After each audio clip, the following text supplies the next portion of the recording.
Good morning friends, welcome back to my channel. তোমরা সবাই কেমন আছো? আশা করছি সবাই খুব ভালো আছো, আমরাও ভালো আছি। আমাদের নতুন আরেকটি ভিডিওতে তোমাদের সবাইকে আরো একবার অনেক অনেক ওয়েলকাম, অনেক অনেক ভালোবাসা। তো দেখো, এটা হচ্ছে স্বাদের আগের দিনের ভিডিও। বাড়িতে প্যান্ডেল শুরু হয়ে গেছে। প্যান্ডেল শুরু হয়েছে দুদিন আগে, তবে আজকে কাপড়গুলো আজকেই সকালবেলা টানাতে এসছে। সকালবেলা ঘুম থেকে উঠেই দেখি যে শুরু হয়ে গেছে, অনেকটা হয়েও গেছে প্যান্ডেল। দেখো কমপ্লিট। আজকে উঠতে একটুখানি লেট হয়ে গেছে, কারণ হচ্ছে আগের দিন তো গেছিলাম মামা বাড়িতে, ওর জন্য শরীর ভীষণ টায়ার্ড ছিল, ওর জন্য সকালবেলা ঘুম থেকে উঠতে লেট হয়ে গেছে। আর সব থেকে বড় কথা হচ্ছে তো স্কুল নেই, তো যে পিহুর কারো স্কুল নেই, স্কুল বন্ধ, যার জন্য না সকালবেলা আরো আলসি লেগে যাচ্ছে যে কোনো কাজ নেই, তাহলে শুয়েই থাকা হোক, এই করে করে সময় পার হয়ে গেছে। আর এদিকে দেখি বাবা মাছ রেখেছে, তো মা দেখো এদিকে মাছ কেটে ধুয়ে নিচ্ছে। আমাদের এখানে সকালবেলা গ্রামে মাছ বিক্রি করতে আসে, তো সেখানে ওই গোটা মাছ মানে জ্যান্ত মাছই বিক্রি হয়, যার জন্য বাড়িতেই কাটা ধোয়া করতে হয়।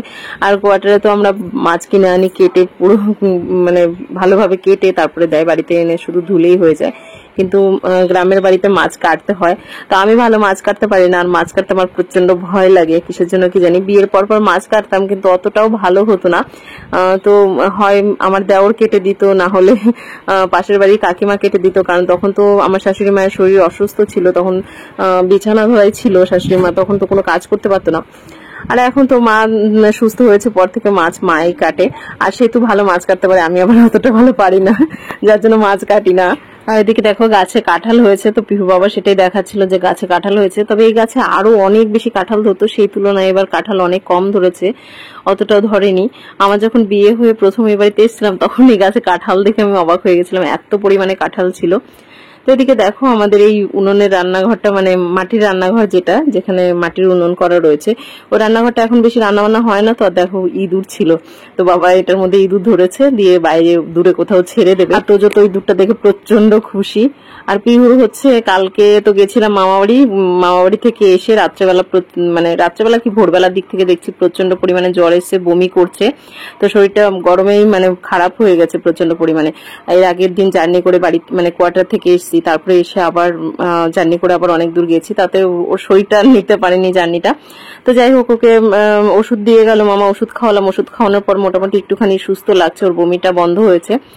তো ঘর বাড়ি পুরো অগোছালো হয়েছিল, ঘর বাড়িটা একটুখানি ক্লিন করে নিচ্ছি। আর কালকে যেহেতু বাড়িতে অনুষ্ঠানের পরে তো আর সময়ই পাবো না, যা কাজ করার আজকেই, আর কালকে সকাল থেকে তো ব্যস্ততা শুরু হয়ে যাবে। আর আজকে দুপুর থেকেই গেস্ট আসতে শুরু করে দেবে, তো সবাই দুপুরবেলা আসবে বাইরে থেকে, যারা যারা আসবে, সেতুর বান্ধবী আসবে কয়েকজন, আর তারপরে আমাদেরও টুকটাক দু একজন গেস্ট আজকেই চলে আসবে।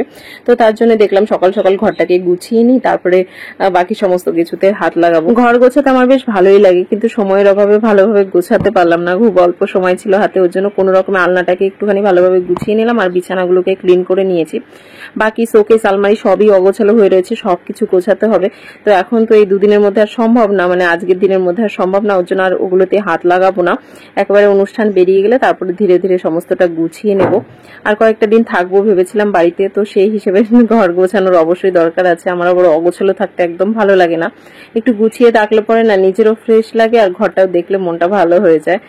তো এদিকে দেখো পিহুকে বলছিলাম যে ওই বিছানায় গিয়ে একটু শোও, আমি ওই বিছানাটাকে ক্লিন করে দিই। তো শরীরটা ভালো নেই বলে বলছে যে আমি একা একা যেতে পারবো না, দিয়ে ওর বাবা একটুখানি ধরে দিয়ে আসলো ওই বিছানায়, পাশের বিছানাটায়। তো ওই বিছানায় আজকে মানে কালকে রাত্রে ফ্যান লাগিয়েছে পিহুর বাবা, যার জন্য ওই বিছানায় এখন শোয়া যাচ্ছে। আর গরমের দিন যেহেতু দিনের বেলা টিনের ঘরে থাকতে একটু অসুবিধা হয়, তো সারাদিনটা ওই পাকা ঘরে গিয়ে থাকি, রাত্রেবেলা ঘুমোতে কিন্তু বেশ সুবিধা হয়। রাত্রেবেলা টিনের ঘরে এতটা ঠান্ডা লাগে যে এসির দরকার হয় না, এত সুন্দর ঠান্ডা টিনের ঘরে। ঘর গোছানো কমপ্লিট হয়ে গেছে, এখন ঘরটা ঝাড় দিয়ে একটু মুছে নিলেই আমার ঘরের কাজটা মোটামুটি কমপ্লিট হয়ে যাবে। আর ওই ঘরটা আমার দেওরই পরিষ্কার করেছে, মানে পাকা ঘর দেওর পরিষ্কার করে মুছে নিয়েছে, আর সকাল থেকে আমি এই ঘরটা ক্লিন করছি।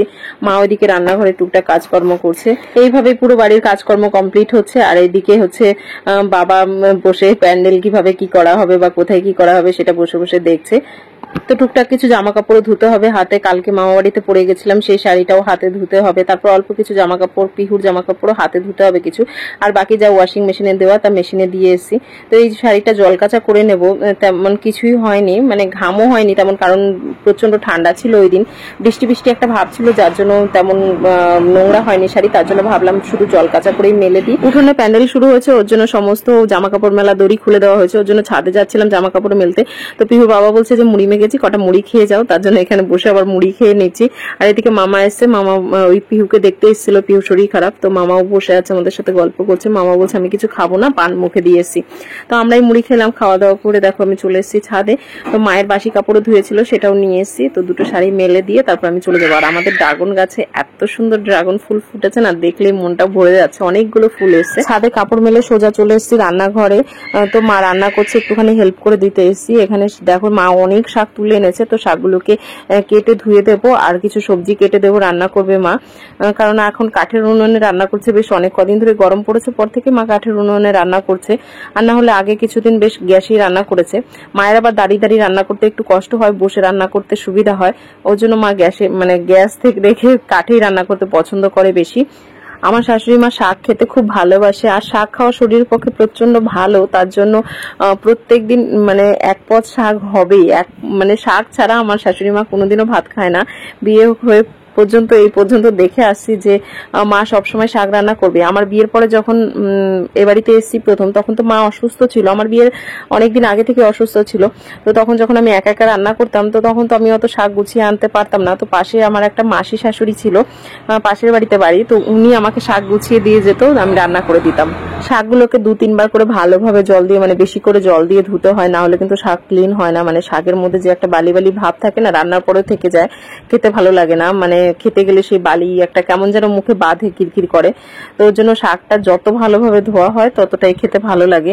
তো দেখো এদিকে শাক ধুয়ে তারপরে কিছু সবজি পাতিও কেটে দিয়েছি। এদিকে দেখো তারপর আর ভিডিও করা হয়নি। মায়ের এদিকে শাকের ঝোল রান্না কমপ্লিট হয়ে গেছে, মাছের মাথা দিয়ে শাক করেছে। আর এদিকে দেখো বাড়ির কচু কেটে দিয়েছি, কচু দিয়ে মাছের ঝোল করবে। আর সত্যি কচু দিয়ে মাছের ঝোল খেতে কিন্তু খুব সুন্দর লাগে। কচুগুলোকে আগে সেদ্ধ করে নেয় মা, তারপরে মাছের ঝোল করে, প্রচন্ড ভালো লাগে খেতে। তো এদিকে দেখো প্যান্ডেল তো মোটামুটি কমপ্লিট হয়ে গেছে। আর এই জায়গাটা কি সুন্দর লাগছে, এই সাইডটা বসার স্টেজ করা হবে আর ওই সাইডটা খাওয়া দাওয়া হবে। বাড়িতে প্যান্ডেল হলে আলাদাই একটা আনন্দ লাগে, আমার তো প্রচন্ড ভালো লাগে কোনো অনুষ্ঠান হলেই। আর এদিকে দেখো পিহুর শরীরটা এখনো অতটা ভালো নেই, আর তোজো এসে মাঝে মধ্যে ডিস্টার্ব করছে।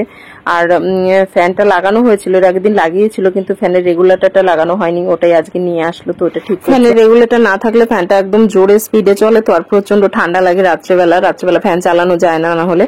আর একদম আস্তে আস্তে ফ্যানটা চলে না, প্রচন্ড আরাম লাগে। আর টিনের ঘরে বলছি তো এত সুন্দর ঠান্ডা, এসি ফেল করে দেয়, মানে এসির দরকার হয় না। এসিতে থাকলে যেমন লাগে তার থেকে টিনের ঘরে রাত্রেবেলা ঘুমিয়ে অনেক শান্তি, কিন্তু দিনের বেলা একটু গরম বেশি লাগে। মায়ের সমস্ত রান্নাবান্না কমপ্লিট, মোটামুটি সমস্ত কাজই কমপ্লিট হয়ে গেছে। রান্নাঘরটা অগোছালো ছিল, তো রান্নাঘরটা একটুখানি ঝাড় দিয়ে নিচ্ছি। আর ওইদিকে চন্দন সমস্ত কিছু ক্লিন করছে, ওর দায়িত্ব পড়েছে আজকে সবকিছু ক্লিন করার। আর টুকটাক করে কাজকর্ম করতে করতে না প্রচন্ড পরিমাণে খিদে পেয়ে গেছে, তো ভাবছি খেয়ে নেবো। সবাইকে বলছি যে খেতে বসে যাও, খাওয়া দাওয়া করে নাও।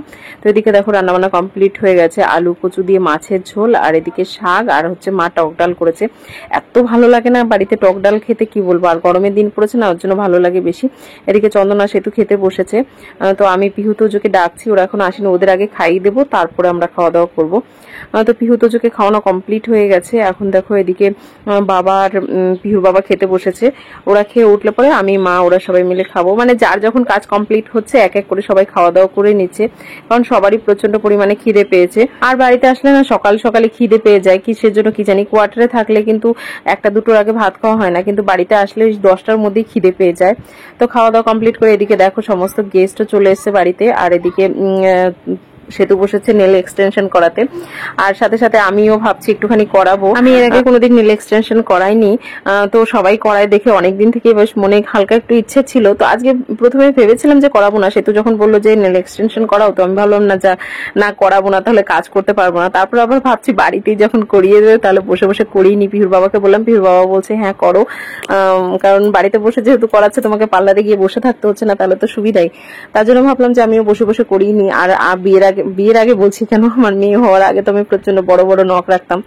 তো পিহুর বাবা বলছে আবার নখ লাগাও, দেখি কেমন লাগে, অনেকদিন তো দেখা হয় না। তো আমার ইচ্ছে করলো, তার জন্য দেখো বসে পড়েছি আমিও নখ লাগাতে। লাইফে ফার্স্ট টাইম এরকম নকল নখ লাগাচ্ছি। আর আমি আমার বিয়ের সময় কিন্তু এত বড় বড় নখ রেখেছিলাম একদম সুন্দর করে, কারণ বাবার বাড়িতে তো কোনো কাজকর্ম করতাম না, আর বিয়ের আগে তো একদমই কাজকর্ম করিনি। আমার মাকে বারবার বলতাম যে আমি কিছু করলেই আমার নখ ভেঙে যাবে আর বিয়ের সময় ভালো লাগবে না দেখতে, ওর জন্য মাও কিছু করতে দিত না। তো একদম বসে বসে খাওয়ার মতোই খেতাম, তার জন্য নখ ছিল। আর এখন কি হয় বলতো, কাজকর্ম করতে হয় তো, আর থালা বাসন ধুতে গেলে নখ ভেঙে যায়, কারণ আমার নখগুলো একদম নরম, একটুখানি বেশিক্ষণ জলে ভিজে থাকলেই নখগুলো ভেঙে যায়, যার জন্য আর নখ রাখতে পারি না। আবার ভাবছি ছেলে মেয়ে যখন বড় হয়ে যাবে, কাজকর্ম যখন একটু কম হবে, তখন আবার রাখবো, শখ আছে। তো দেখো 2 হাতেই লাগিয়ে নিয়েছি, বেশ সুন্দর লাগছে দেখতে। তো এখনো কমপ্লিট হয়নি, সেতুটা মোটামুটি কমপ্লিট হয়ে গেছে, কারণ অনেক আগে বসেছে। আর আমি পরে স্নান করে ধীরে সুস্থ অনেক পরেই বসেছি।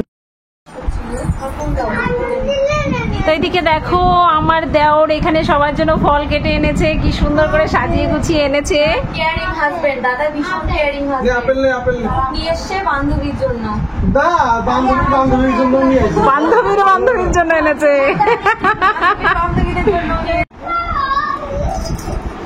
আমার তো কেমন লাগছে বলো? আমার তো খুবই পছন্দ হয়েছে, আর এই মানে এই চয়েসটা আর কি আমার বান্ধবী, তো পুরো ক্রেডিটটা ওকেই দিতে হবে। আর আমার তো সত্যি খুবই ভালো লাগছে। তাই ওর হাতে দারুণ মানিয়েছে, সেটা দেখো, মানে হাতেও তো মানাতে হবে। জল দাও, আগর জল দাও, জল দাও, জল। হ্যালো গাইস, ও কাকিমা এটা জল দাও। এই প্রথম এক্সপ্রেশন করাচ্ছি লাইফে ফার্স্ট। ঠিক আছে, সারাদিন লাগলো তো তোমার মনে হচ্ছে, সে কখন থেকে শুরু করেছে। একটা হয়ে গেছে, হাত চলবে বাবা, ক্যামেরাটা একটু মুছে দাও না, দিয়ে শর্ট ভিডিও করে। আমাদের নখগুলো একটু বড় বড় করা হয়েছে, আপনার একটু ছোট হয়েছে, সুন্দর হয়েছে। দারুণ লাগছে, মানে দুজনা দুই রকমের ভাবে করেছি, সেম করিনি, কারণ হচ্ছে ওর স্পেশাল ডে, ওর একটু আলাদা দরকার। আর আমি ফার্স্ট টাইম করালাম, তো সবাই যেভাবে বললো সেভাবেই করেছি। তবে আমার খুব পছন্দ হয়েছে, দুটোই খুব সুন্দর হয়েছে, খুবই সুন্দর হয়েছে। দুই রকম হয়েছে, সেতুরটা একরকম সুন্দর, এটা একরকম সুন্দর। সেতুর হাতটা নিচে নামাও, এইভাবে ভালো বোঝা যায়, হাতটা নিচে নামালে। তোমারটা দাও, এটা একটা আলাদা সুন্দর, আর এটাও সুন্দর, দুটোই সুন্দর। আমার বর কি বলছে শুনি, কেমন লাগছে বলো? খুব সুন্দর। এটা এই হাতের, আর এটা এই হাতের। এবার বলো কেমন লাগছে? ভালো লাগছে। আমার তো খুব পছন্দ হয়েছে, বিশাল পছন্দ হয়েছে। নেল এক্সটেনশন, ও মাই গড। এইগুলো ঠিক আছে, সারা বছর না রাখার থেকে এটাই ঠিক আছে, ঠিক আছে। রাত্রেবেলা একটুখানি মেহেন্দি পরবো, সবাই মিলে মেহেন্দি সেরিমনি করব। তার জন্য সবাই মিলে দেখো রেডি হচ্ছি। এদিকে সেতু রেডি হচ্ছে, সবাই রেডি হয়ে চলে এসছে। আর বাইরে দেখো রান্না বান্নার দায়িত্ব আজকে রাত্রে কাদের পড়েছে? এদের হচ্ছে রান্না বান্নার দায়িত্ব। পিহুর বাবা রান্না করছে, চন্দন রান্না করছে, সবাই বসে রয়েছে।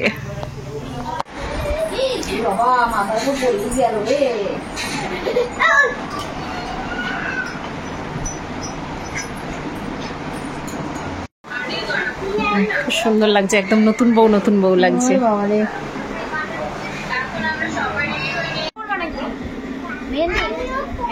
তোমার বউয়ের যখন বিয়ে হবে তোমার বউকে এখানে এনে তারপরে